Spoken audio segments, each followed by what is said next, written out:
and this is nice and warm.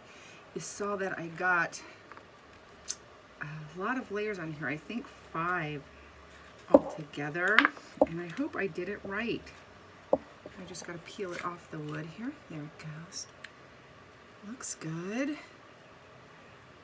So I'm going to need to remember where the back is.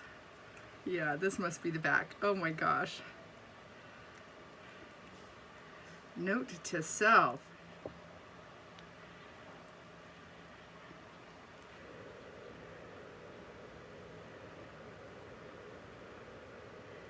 Yep, this is the back. Yay. This kind of reminds me of a jawbreaker. I can see all the layers because I alternated colors.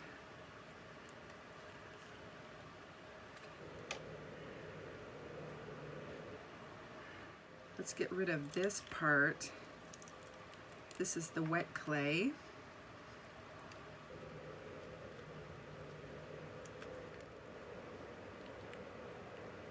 Now this is where I want to be careful pulling this out. And this is where it cracked last time. So far so good. I hear that coming away nicely. Let's see, and the face cracked again. Doggone it. I'm wondering what I can do better. This is probably a rookie mistake.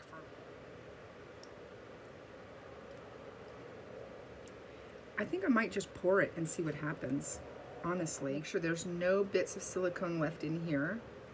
I'm gonna put mold release in there. Make sure it's all over. I'll get a couple of cotton tip swabs. Make sure that it's got mold release in all the bits and pieces. Then I'll make a very thick clear coat of silicone. Seal up all of this. I don't think I went through. No, I didn't go through on that side. Seal up all of that, and then I'll do my first pour. It's gonna be a while before I can open it up, but at least I'm gonna give it a try. I'm just too excited not to. So I'll be back and we'll see the results of that.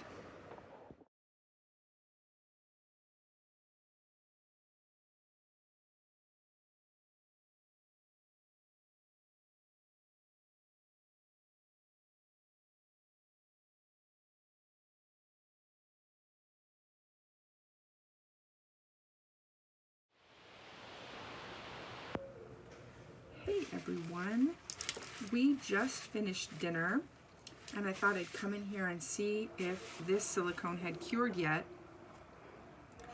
We did a wiener roast out in our backyard on our new fire pit. It was so much fun, and my daughter made a huge chicken soup. It was great, had a good time. So I came in and I thought, I wonder if this is done yet. Let's take a look. So this is the extra that I poured. And I figured at this thickness, if it was done, then what's in the mold must be done. So I pulled it and it was done. There was a little soft spot here, and then I cut it open to look inside. And it was, I mean, it has to cure like overnight over the next couple of days, but it's firm enough to take out of the mold, I think. So I have it here, and here is that yellow bit that I sealed up the seam with. And I went ahead and took an X-Acto blade and I just opened it up. And I can't tell yet. It looks like some of it is sticking to itself, where some of that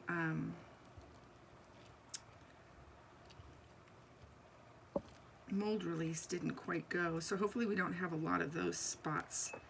And I got a little bit of this sticking to the seam, which is no problem because that's going to get cut off anyway.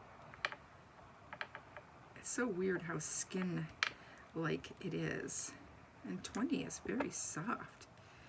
I'm really, really nervous because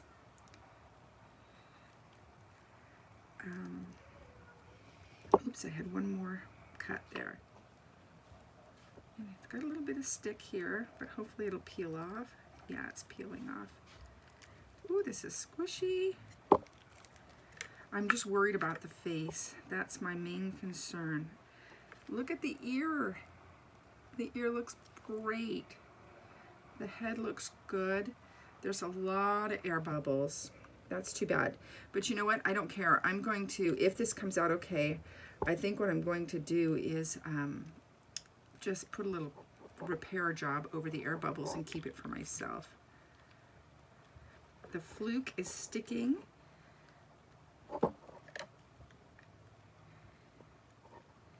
It's not coming away very easily. That's okay. So far, so good. Fingers. Gently, gently. Ah, fingers came away. Part of that fluke came away. This is almost like delivering a baby, I swear. Not as much fun, but just as exciting. So the mold release didn't go where the spout was, but that's all right, because you're not going to see any of that anyway. Part of the fluke here is stuck. I waited too long to put the silicone in there. It was already thickening. So I have a bunch of, look at this giant air bubble here. But honestly, not bad. Not bad at all. She's so squishy.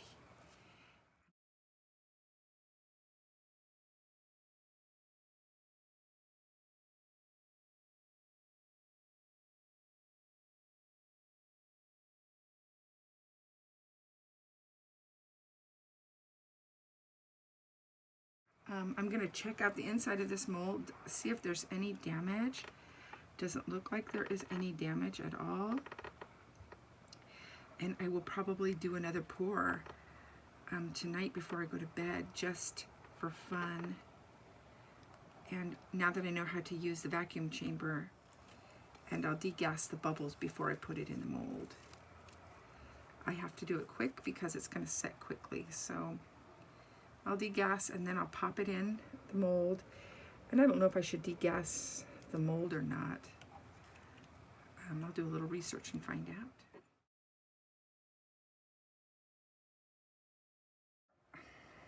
Hey everyone, this is Gabriel. Sorry for all that confusion between part 1 and part 2. Everything just got jumbled up and it was late at night and I was trying to edit. Really no excuse, it was just very sloppy.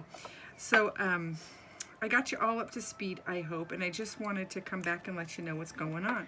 A new batch of silicone because the second mermaid I finished. And I'm going to start making the mold for that. I'll insert a picture of the mermaid.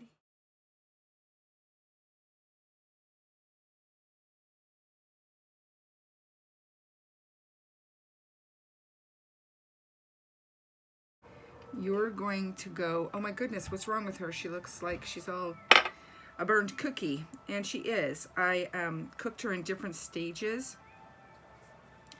And so parts of her got a little bit darker, but she's just going to be molded, so it doesn't really matter very much. I mean, she'll have that nice, you know, peachy silicone skin when she's poured in silicone. You know, I was able to pull a couple more babies from that mold before I got started on this.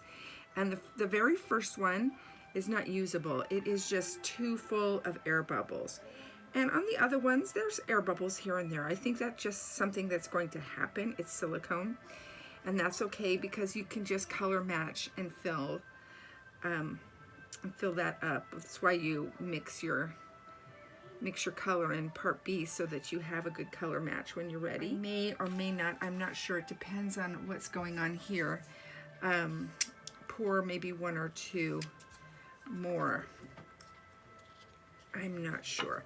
I really want to get this one done, but I ran out of dragon skin. And so my options are to just leave it like this with this last part on and wait for the dragon skin to be shipped here whenever it comes.